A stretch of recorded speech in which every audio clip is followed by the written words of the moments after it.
There are some towns in this country that don't appear on any map worth keeping. Heron's Crossing was one of them. It sat at the edge of the Alberta foothills, northeast of Pincher Creek, in the kind of country where the wind came down off the Rockies and didn't stop for anything. Not for fences, not for prayers, not for the grief of a 26-year-old woman trying to hold 30 acres together by herself in the autumn of 1889. Her name was Iris Calloway, 26 years old, dark-haired, with hands that had known hard work since she was old enough to lift a pail. She had inherited the land from her father, who had broken it from scratch and then broken himself doing it, dying of a burst vessel in his brain on an otherwise ordinary Tuesday in March. He left her the land, the debt attached to it, 2 mules named Sunday and Patch, and a reputation in Heron's Crossing for being a Calloway woman, which meant people respected her from a distance and didn't expect much to come of her. Iris did not spend time worrying about what people expected. She spent her mornings splitting wood before the light came up fully. She spent her afternoons repairing fence line that the elk had pushed through again. She spent her evenings going over her father's ledger, a book with more red ink than black, and making calculations that never quite came out right, no matter how long she sat with them. The circuit minister came through twice a year and said the same sermon both times. Something about seeds and patience and the glory of the Lord. And Iris listened politely and thought about whether the northeast corner of the pasture would hold through another winter without regrading. She was not unhappy exactly, but she was alone in the way that some people become alone. Not all at once, but gradually, the way daylight leaves in October. You don't notice the individual minutes going. You only notice at some point that it's dark. It was on a Thursday in late September that the man appeared at her gate. He came on foot, which was the first unusual thing. This was country where a man on foot was either very poor or in very bad trouble, and often both. He was leading a roan horse by the bridle, and the horse had a cut along its left foreleg that had been wrapped with what looked like a torn piece of shirt sleeve. The man himself was walking with one hand pressed against his right side, below the ribs. Iris saw him from the porch. She picked up the rifle that leaned against the door frame. She had kept it there since her father died, out of practical habit rather than fear, and she waited. He stopped at the gate and looked at her. He was tall, with the kind of face that had spent most of its years outdoors. He looked to be somewhere around 50 years old. Perhaps a little younger, the way some men look when they've worked hard their whole lives and haven't been particularly gentle about it. His coat was brown and worn at the cuffs. He had a hat that had seen better decades. "I don't mean you any trouble," he said. "I'm passing through to McLeod. My horse turned up lame about 4 miles back and I had a run-in with something on the old Cutline Trail." He paused, pressed his hand against his side again. "I was wondering if I might trouble you for water. For the horse." Iris looked at him for a long moment. "That's a gunshot wound," she said. He didn't deny it. That was the second unusual thing. "Yes," he said. "It is. Who shot you?" He looked at her steadily. A man who had reason to, from his point of view. "Are you going to tell me your name?" "Wesley Drummond," he said. 51 years old. I worked timber camps north of Edson for the last 9 years. Before that, I worked a horse operation near Lethbridge that went under in '84. I'm not carrying anything worth stealing, and I have no quarrel with anyone in this county." Iris considered him. Then, she considered the horse, which was standing with its injured leg slightly off the ground, blowing quietly through its nostrils. She had her father's weakness for horses in bad situations. "The water's around back," she said. "Take your horse there. Then sit down on the bench beside the trough and don't go anywhere until I come out." She went inside first. She put on water to boil, and she got the kit her father had kept for this kind of thing. Wound cleaning, mostly the practical first aid of people who lived far from town. Then she went out back. Wesley Drummond had watered the horse and was sitting on the bench as she'd told him. He had his coat off. The wound was in his right side, low, and it had bled considerably into his shirt. "How bad is it?" she asked. "I don't think it caught anything important," he said. "It went through. I can feel that much." She set the kit down beside him and looked at the wound the way her father had taught her to look at things, without alarm, with attention. He was right that it had gone through. The entry and exit were clean enough as these things went. It would need to be properly cleaned and bound. "This is going to hurt," she said. "I expect so." It did hurt. He sat through it without making much noise, one sharp intake of breath when she cleaned the entry wound with the carbolic, and then nothing else. She found herself respecting that, even as she told herself she had no reason to have any particular feelings about this man at all. When she was done, he put his shirt back on and sat quietly for a moment. "What do you owe for this?" he asked. "Nothing," she said. "I didn't do it for payment." "Then I'm grateful." He began to stand. "You can't ride tonight," she said, surprising herself. "Not in that condition, and not with that horse. The leg needs rest, and the wound needs a day before you jar it on horseback." He looked at her. There was something careful in his expression, like a man who had learned not to take things at face value. "I wouldn't impose on you," he said. "The barn's clean," Iris said. "The hay's dry. You can sleep there tonight and leave in the morning when the light comes up." She picked up the kit. "There's a rule here. You don't come into the house unless I say so. You don't touch anything that isn't offered to you. And in the morning you leave." "Understood," he said. She went inside. She stood in the kitchen for a while, with her hands braced against the counter, listening to her own pulse, which was a little faster than usual. She was 26 years old, and she had just let a man with a gunshot wound sleep in her barn, a man whose story she had no way of verifying, a man she had known for 40 minutes. She went to bed eventually. She lay in the dark and listened to the wind coming off the mountains and told herself she was not thinking about him. She was thinking about him. In the morning, she woke early as usual and went out to check before she started the fire. She half expected the barn to be empty. It was not.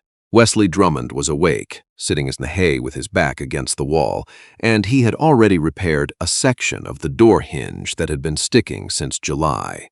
He had found her father's tools in the corner of the barn and simply fixed it, quietly, before she arrived. She stood in the doorway and looked at the hinge. Then she looked at him. "You didn't have to do that," she said. "I know," he said. "It was bothering me." She brought him breakfast, biscuits, salt pork, coffee in a tin cup. She set it just inside the barn door and left him to it. When he was done, he came out and returned the cup and stood in the yard in the early light, looking at the property the way a working man looks at land. Not like something to be owned, but like something to be understood. "You're running this alone," he said. It wasn't quite a question. "Yes." He looked at the northeast corner of the fence line, the section she'd been worrying about. "That post is healing over. Going to be a gap there before the first hard frost." "I know," she said. "I could fix it before I go." She looked at him. "You're wounded. It's a fence post. I'm not proposing to lift the barn." She almost smiled. She turned it into something else before it became a smile. "All right," she said. "The tools are in the barn." He fixed the fence post. It took him the better part of the morning, and she watched from various positions around the property while pretending not to watch, and she noticed that he worked with the particular efficiency of a man who has spent his life doing physical work. No wasted motion, no showiness, just the task being done the right way. When the post was solid and the wire restretched and stapled, he put the tools back where he'd found them. He came to find her at the well, where she was drawing water for the afternoon. "The horse could use another day," he said, "if the offer stands. Now, I want to stop here for a moment and speak directly to you. If you're listening to this story right now, from somewhere in Canada, maybe, or perhaps from somewhere else entirely, I'd love to know. Leave a comment below and tell me where you're hearing this from. Whether you're in British Columbia or Nova Scotia, Saskatchewan, or somewhere across the ocean, your voice matters to this little community we're building together here at Frontier Roots. And if this story is finding its way into your evening, if it's giving you something to sit with, please do leave a like. It helps more than you might think. Now, back to Iris Calloway and a 51-year-old man named Wesley Drummond, and a second day that was supposed to be the last. The offer stood. Iris told herself it was because of the horse. The roan genuinely needed the rest. She'd looked at the leg herself that morning, and the swelling hadn't gone down enough for travel. That was a true reason. It was not the only reason. Wesley spent the second day splitting and stacking the woodpile that Iris had been working through slowly on her own. He didn't ask permission. He simply did it the way he had fixed the hinge, with the quiet assumption that useful work was its own justification. By late afternoon, the pile was 3 times what it had been in the morning, stacked neatly against the south wall of the house where it would stay dry. Iris made supper that evening, stew, the kind her father had liked, thick with root vegetables from the garden, and she stood in the kitchen for a long time before she went to the barn door and said, "There's enough for 2. He ate at the outside table, not inside. She didn't offer, and he didn't ask. But they sat close enough that they could talk, and they did talk, slowly at first and then more easily, the way 2 people talk when they're both accustomed to their own company, and find, with some surprise, that they don't mind the interruption. She asked him about the timber camps north of Edson. He told her about the work, the cold, the noise, the particular society of men who lived far from anything resembling ordinary life. He told it without complaint or romance, just the facts of it. She found she liked that about the way he spoke. She did not ask again about the gunshot. He did not offer.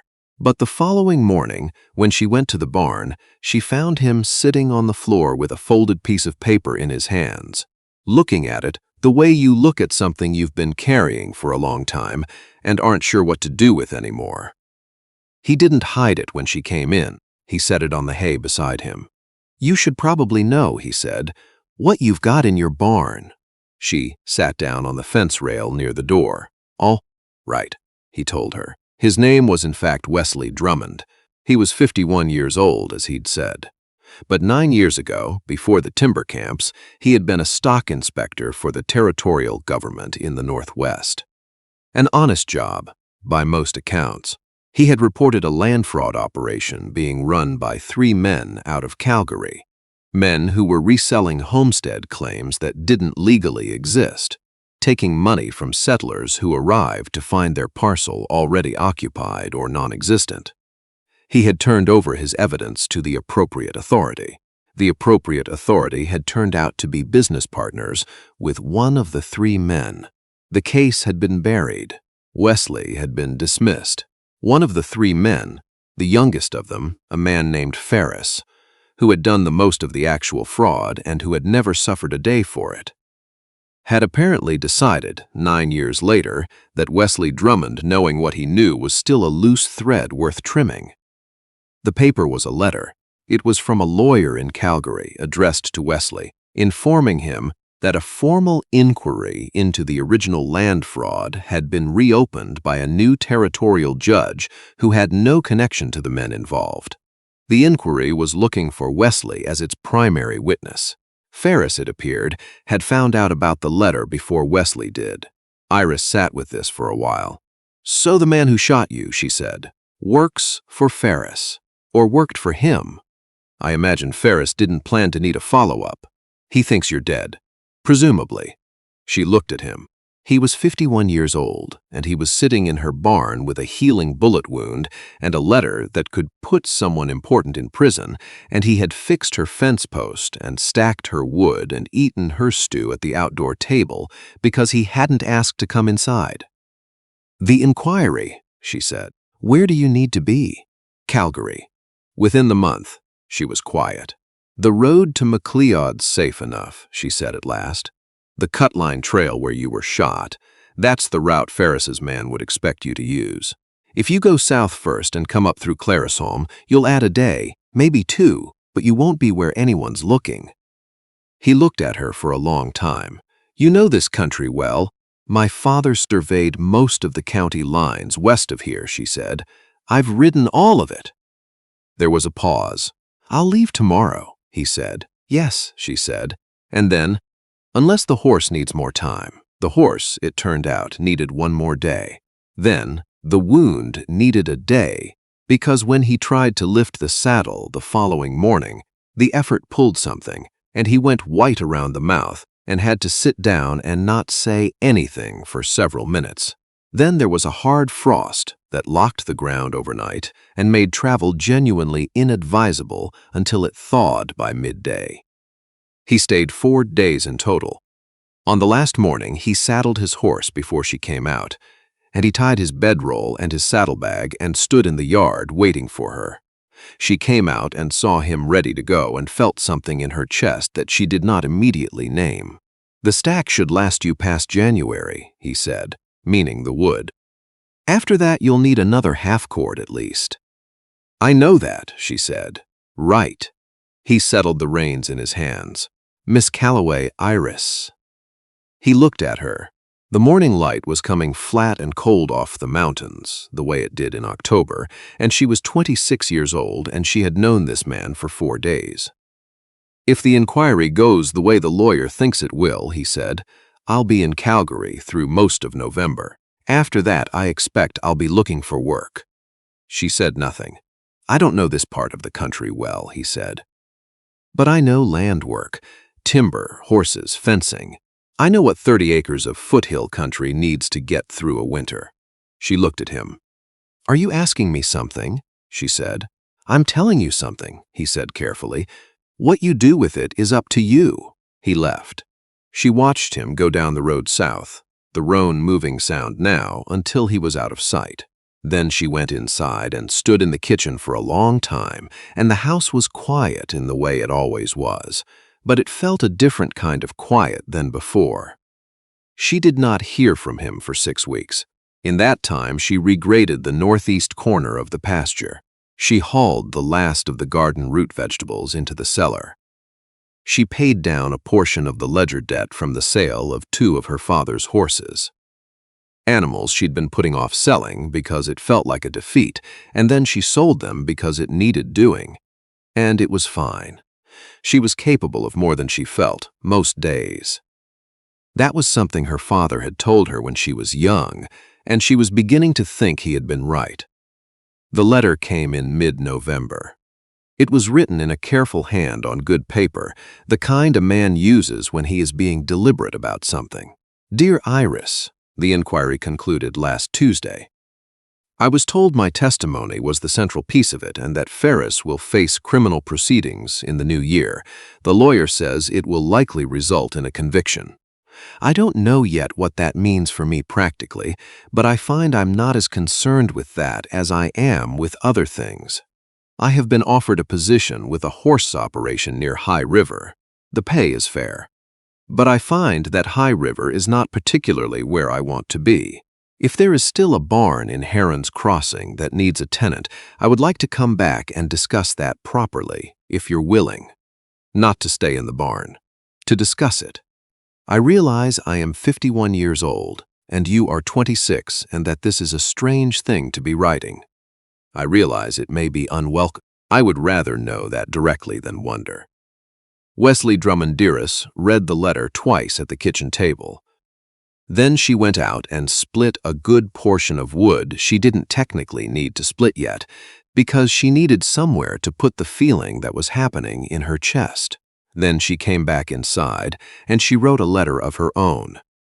"Wesley, the barn has a tenant. He fixed the hinge and the fence post, and stacked enough wood to last past January, and then left before I could decide what to think of him. You should know my father's debts are not small, and this land is not easy, and I am not the sort of person who will be managed.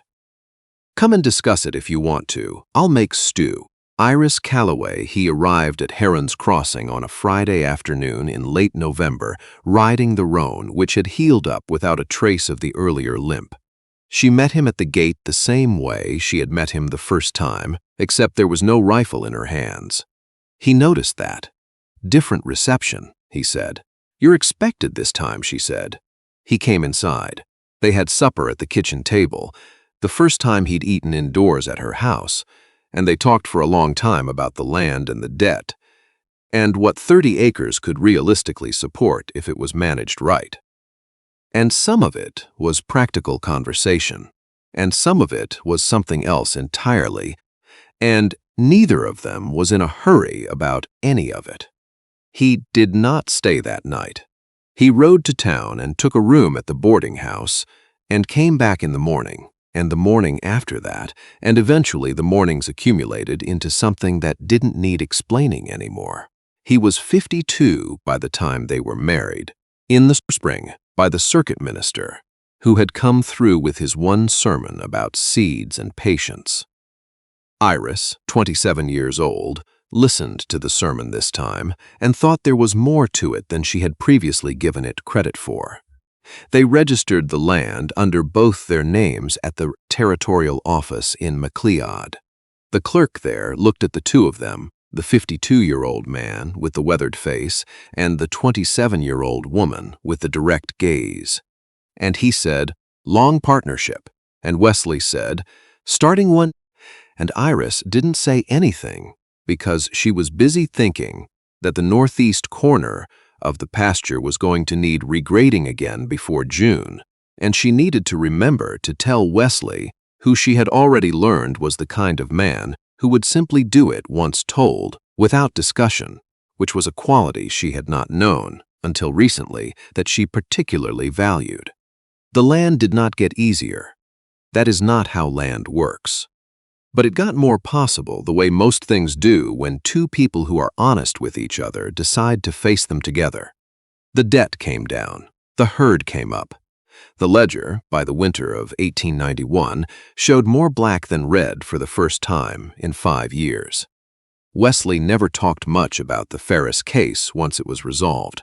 Ferris was convicted in the spring of 1890 and sentenced to 7 years in Stony Mountain, and Wesley read the notice in the paper one morning and set it down and drank his coffee, and that was the end of that part of the story for him. Iris found she was glad it was the end. Some weights, when they're finally put down, don't need to be picked up again. What she thought about more, in later years, was the moment she had seen him at the gate, wounded, on foot, holding his injured horse by the bridle, with nothing to offer her except his honest name and his direct answer when she said, "That's a gunshot wound." He had not lied to her in that moment. He could have. He could have given her something easier, some story about a hunting accident or a stumble. But he hadn't, and she had known it, and she thought that was probably the moment, though she could not have said so at the time, when something had already been decided without her quite being aware of making the decision. Trust is like that, sometimes. It happens before you have a name for it. By the time you think to examine it, it's already holding weight. And that brings us to the end of this story. Wesley Drummond and Iris Calloway, two people who found each other on an October morning in the Alberta foothills, when one of them needed a place to stop and the other needed a reason to open the gate. I want to say thank you from the bottom of my heart for riding this road with me tonight. Wherever you're listening from, whether you're watching the snow come down outside your window right now, or sitting in the warm light of your kitchen with a cup of something hot. I hope this story gave you a little something to carry with you. This is what the old frontier country teaches, if you let it, that the strangers who show up at your gate aren't always dangers. Some of them are answers to questions you didn't know you'd been asking. God bless each one of you. Keep riding.